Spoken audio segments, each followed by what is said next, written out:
Ош мамлекеттик педагогикалык университетинде Кыргыз Республикасынын Жогорку Кеңешинин илим, билим берүү, инновациялык өнүгүү жана маалыматтык технологиялар, маданият, спорт жана жаштар иштери боюнча комитетинин кезектеги көчмө жыйыны өттү. Социалдык шарттарга же өзгөчөлүгүнө карабастан сапаттуу, кандуу билим алууга укуктуу. Ага Жогорку Кеңештин депутаттары, министрлердин орун басарлары, жогорку окуу жайлардын ректорлору, мектеп жана бала бакча жетекчилери катышып, билим берүү тармагындагы көйгөйлөр жана жүргүзүлүп жаткан иштер тууралуу маалыматтар берилди. Логопед менен сабактар орто улуу даярдоо топторуна 2 сааттан өзүнчө киргизилди. Мында билим берүү жөнүндө мыйзамдын 36-38 беренелеринин аткарылышы, тактап айтканда, инклюзивдик билим берүү маселеси каралды. Инклюзия деген бул жөн эле баягы кагаздагы сөз же термин болуп калбаш керек да.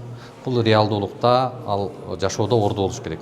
Эмне үчүн элементардуу курулуш министрлиги же болбосо ушул билим берүү министрлиги бүгүнкү күндө мектепке арабачан бала кирип окуй албаса, анан биз каяктагы инклюзивдик шарттар, жалпы ушул ыңгайлуулуктар тууралуу сөз болуш мүмкүн да.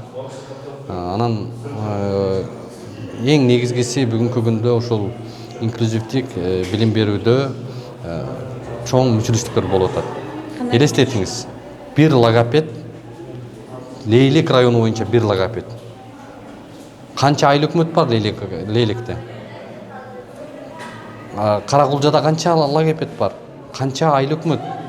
Элестетиңиз, канча миңдеген адамдарга бир логопед коюп коюшу бул шылдыңдоо да. Талкууда инклюзивдик билим берүү тармагындагы негизги көйгөйлөр көтөрүлдү. Атап айтканда, логопед, психолог, дефектолог сыяктуу адистердин жетишсиздиги белгиленип, өлкө боюнча мектепке чейинки билим берүү уюмдарында болгону 20 логопед иштеп жатканы айтылды. Мындан сырткары аймактардагы билим берүү мекемелеринде атайын шарттар толук камсыздалбай жатканы, көпчүлүк мектептерде пандустар менен жеткиликтүү шарттар жетишсиз экени белгиленди. Биринчи суроо инклюзия сферасы боюнча докладдарды кылдык. Анан биз өйдө айтып кеткендей, азыркы учурда биз Кыргыз Республика боюнча 2394 жалпы билим берүү уюму бар. Анан 1997 мектепке чейинки билим берүү уюму бар. Эң негизги көйгөйлөр бул эки көйгөй. Бул биринчиден инфраструктура. Бирок айткандай, азыркы учурда министрлик курулуш, ремонт боюнча иш алып барбайт. Бул иштер бардыгы курулуш министрлигине жүктөлгөн. Айткандай баягы бар маселе бар.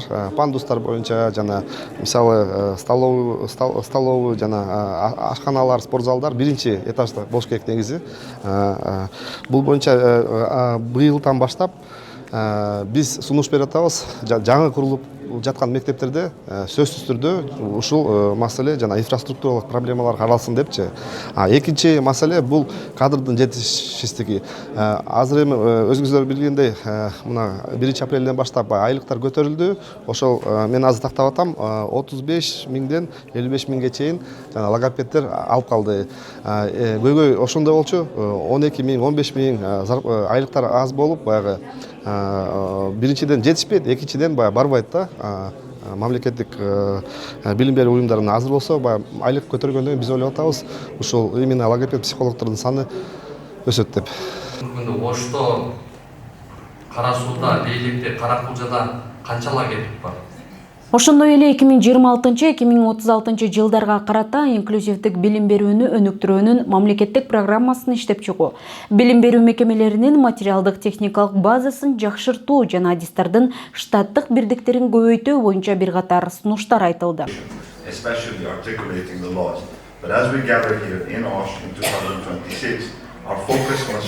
Белгилей кетсек, буга чейин эл өкүлдөрү 2 күн бою Ош шаары жана Ош облусундагы бир катар билим берүү мекемелерин кыдырып, жеринде таанышышкан. Билим берүү мекемелерин кыдырдык, карадык.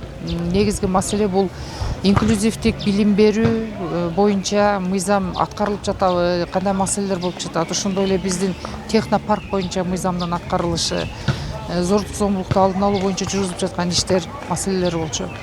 Жумушчу топ менен биз ушул Ош шаарында 4 билим берүү мекемесине бардык, Ош облусунда 5 билим берүү мекемесине бардык. Кийинкисин комиссия мүчөлөрү, эл өкүлдөрү негизинен бир эле сунушту бердик. Бир эле Ош шаары менен Ош облусунун аймагындагы ушул ден соолук мүмкүнчүлүгү чектелген балдарыбыз билим алып жаткан жерди гана оңдобостон деп атабыз. Ушул биз барган 11 мекеменин үлгүсүндө ошол жердеги кемчиликтер бардык 9 аймакта тең бар да, Бишкек, Ош шаары жана 7 облусубуз.